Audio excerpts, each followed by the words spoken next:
میں صرف اور صرف قلب کی بات کرنا چاہوں گا، دل کی بات۔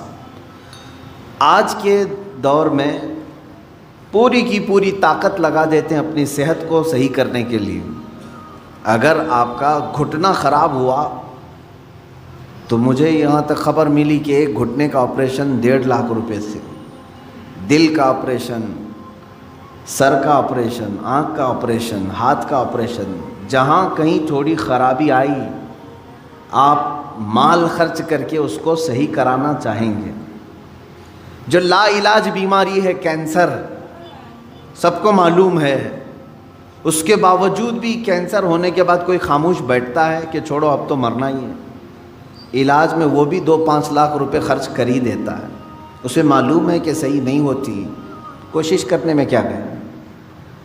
کتنی حیرت کی بات ہے کہ یہ بیماریاں جو جسم کو لگی ہیں ان کو صحیح کرنے کے لیے مال بھی خرچ کرتے ہیں، وقت بھی خرچ کرتے ہیں، لیکن جو گناہوں کی بیماری دل میں لگی ہوتی ہے اس کے علاج کے لیے کوئی بندہ کوشش بھی نہیں کرتا۔ اس میں نہ پیسہ خرچ کرنے کی ضرورت ہے آپ کو، نہ ہی بہت زیادہ محنت کی ضرورت ہے۔ چند چیزیں ہیں کہ اگر قلب دھو دیا جائے تو پاک ہو جائے گا۔ دلوں کی سختی بندے کو انسان سے گرا کر جانور کے درجے پر لے آتی ہے، بلکہ جانور سے بھی بدتر۔ قرآن میں اللہ تعالیٰ نے فرمایا پہلے پارے میں ثم قست قلوبہم من بعد ذلک فہی کالحجارۃ او اشد قسوا، لوگوں کے دل پتھر کی طرح سخت ہو گئے، نہیں بلکہ اس سے بھی زیادہ سخت ہو گئے، اللہ فرما رہا ہے۔ کچھ لوگ ایسے ہیں جن کے دل پتھروں سے زیادہ سخت ہوتے ہیں، پتھر میں کوئی چیز داخل بھی نہیں ہوتی، اندر سے کوئی چیز باہر بھی نہیں آتی۔ تو جس کا دل سخت ہو گیا ہے، ہدایت کی کوئی بات اس کے دل میں داخل بھی نہیں ہوتی اور کوئی بھی اچھی بات وہ قبول بھی نہیں کرتا، انہی لوگوں کے متعلق قرآن کہتا ہے صم بکم عمی فہم لا یرجعون۔ یہ کس کے لیے ہے؟ اندھے ہیں، گونگے ہیں، بہرے ہیں، وہ اب لوٹنے والے نہیں۔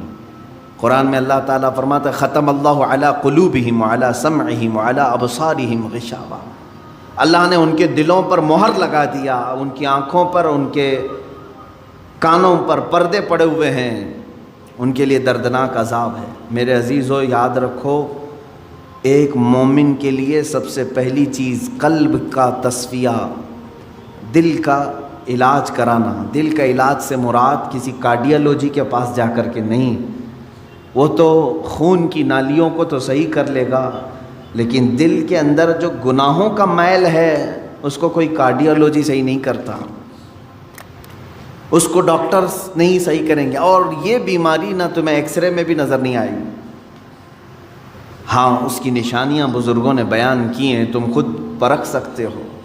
اگر قرآن پڑھنے میں دل نہیں لگتا ہے تو سمجھ لو کہ دل کالا ہو رہا ہے، مسجد میں زیادہ دیر بیٹھنے میں دل نہیں لگتا ہے تو سمجھ لو کہ دل کالا ہو چکا ہے، اللہ کی راہ میں خیرات کرنے سے دل ہاتھ نہیں اٹھتا تو سمجھ لو کہ دل پورا کالا ہو چکا ہے۔ ایسی نشانیاں بہت ساری ہیں۔ آیات قرآنیاں پڑھی جا رہی ہیں، سننے کا شوق نہیں، لیکن وہی گانے گھنٹوں سنتا ہے، یہ دل کے کالے ہونے کی علامات۔ تھوڑی دیر اپنے والدین کو دیکھ نہیں سکتا، لیکن گھنٹوں غیر محرم عورتوں کو دیکھنے کا شوق ہے۔ کلام پاک کو تھوڑی دیر کے لیے نظر بھر کر کے دیکھنا نہیں چاہتا، لیکن موبائل میں گھنٹوں بیٹھا رہتا ہے۔ یہ تمام چیزیں دل کے سیاہی کی علامات ہیں میرے عزیز۔ اگر علاج نہیں کیا تو یہ پتھر ہو جائے گا، یہ پتھر ہو جائے گا، اور پھر اس کا علاج بھی نہیں ہو پاتا۔ اسی طرح مرے دل کے ساتھ دنیا سے وہ چلا بھی جاتا ہے۔ آخر اس دل کی صفائی کیسے کی جائے؟ کون سا صابن، کون سا سرف، کون سا پانی لے کر کے اس دل کو دھوئیں تو صاف ہوگا؟ نہیں میرے عزیزو، یہ دل صرف اور صرف اللہ کے ذکر سے پاک ہوتا ہے۔ قرآن نے کہہ دیا الا بذکر اللہ تطمئن القلوب، تو اس دل کی صفائی جو ہے اللہ کے ذکر سے ہے۔ اب ایک بڑی بات میں آپ کو بتاؤں، فقہ کا ایک قاعدہ ہے، قانون ہے، شریعت کا ایک مسئلہ ہے، زمین پر اگر نجاست پڑ گئی کیسے پاک کریں گے آپ؟ کھلی زمین تھی، گوبر پڑا ہوا ہے.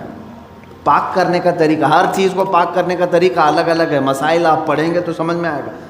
کپڑے پر لگے تو دھونا ہے، بدن پر لگے تو دھونا ہے، برتن پہ لگے تو دھونا ہے. الگ الگ طریقے ہیں سب نجاستوں کو پاک کرنے کا.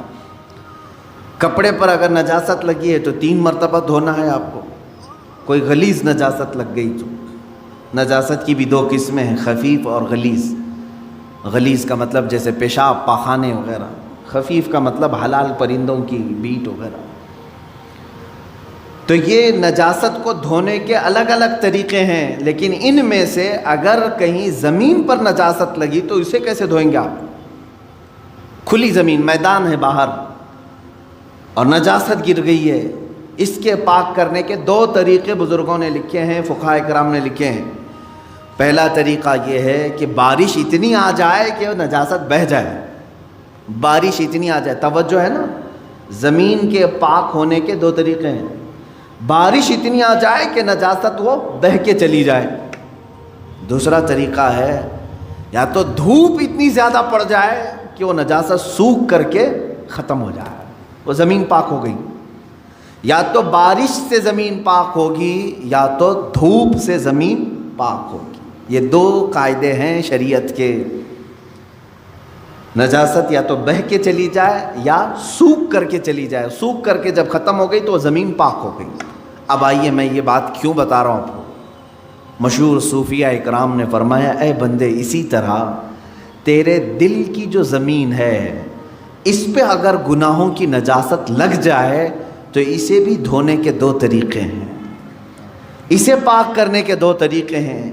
جس طرح زمین بارش کے برسنے سے پاک ہو جاتی ہے، اسی طرح تیرے دل کی زمین اللہ کے ذکر سے پاک ہوگی.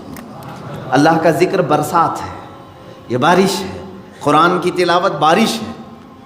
جیسے ہی بندہ ذکر کرنے لگتا ہے اس کے قلب پر اللہ کے انوار برسنا شروع ہو جاتے ہیں، وہ نجاست بہہ کے چلی جائے گی. اور دوسری، وہ آج کے زمانے میں مشکل ہے. اگر دل کی زمین نجاست سے ملوث ہو گئی ہے، ناپاک ہو گئی ہے، ایک طریقہ میں نے زمین کا بتایا بارش کا، دوسرا طریقہ ہے دھوپ کا. دل کی نجاست کو دھونے کے لیے ایک ذکر الہی کی برسات، یا تو پھر شیخ کامل کی نگاہوں کی گرمی سے. شیخ کامل کے نگاہوں کی گرمی سے نجاست پاک ہو سکتی. یہ 2 طریقے ہیں. شیخ کامل کا حصول معمولی بات نہیں ہے. اس میں برسا برس لوگ تلاش میں لگانا چاہیے. لیکن یہاں تو آج حال یہ ہے کہ کہیں سے کوئی بھٹک کے پیر میرے گھر آ جائے میں اس کا دامن پکڑ لوں گا. در حقیقت جسے اپنے بیماریوں کو صحیح کرنے کی طلب ہے وہ سچے پیر کی تلاش میں گھومتا پھرتا رہے گا. یہ نہیں کہ بازار میں بیٹھ کر کے انتظار کرے گا. اسے تو ڈھونڈتے رہنا چاہیے کنٹینیو کہ کہیں مجھے شیخ کامل ملے جو میرے دل کے مرض کا علاج کرے، جس کے پاس بیٹھوں تو مجھے گناہوں سے نفرت پیدا ہو جائے اور میرے دل کے اندر گناہوں کی جو نجاست ہے اس کی نگاہوں کی گرمی سے دھل جائے. اور یہ 2 چیزیں ہوتی رہی ہیں. آپ کو میں یہ دونوں چیزیں اگر سناؤں، بابا فرید الدین گنج شکر رحمۃ اللہ تعالیٰ علیہ، یہ خود جو ہے اپنے، ظاہر سی بات ہے قلب میں ان کے نجاست کی بات تو میں نہیں کروں گا، لیکن انہوں نے 12 سال کنٹینیو ایک جنگل میں کھڑے ہو کر کے ذکر کیا. ان کے جسم پر بیلیں لپٹ گئی تھیں، وہ درختوں میں چھپ گئے تھے، لوگ پہچانتے بھی نہیں تھے. 12 سال تک وہاں رہ گئے اور ذکر الہی میں مشغول تھے.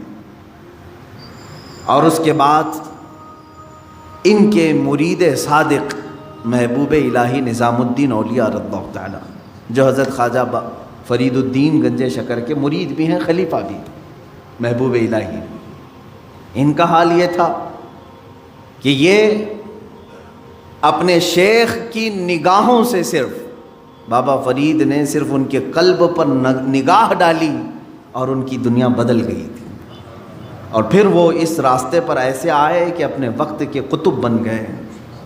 تو یہ ہوتا ہے شیخ کے نگاہ کی گرمی یا تو دلوں کو بہت پاک کر دے اور بہت اعلیٰ بنا دے، یا تو پھر ذکر الہی کی کثرت کہ بندے کے دل کو پاک و صاف کرے۔ یہ دو ہی چیزیں ہیں میرے عزیزو، یہ دو کو چھوڑو گے تو پھر یہ زمین اتنی نجس ہو جائے گی، اتنی نجس، یوں سمجھ لو کہ کوئی ایک زمین، جیسے ہمارے ہبلی کے باہر بھی کہیں ڈمپنگ گراؤنڈ تو ہوگا جہاں سارے لوگ کچرا پھینکتے ہیں، اس کے پاس سے گزرو گے تو ناک پکڑ کر کے جانا پڑے گا۔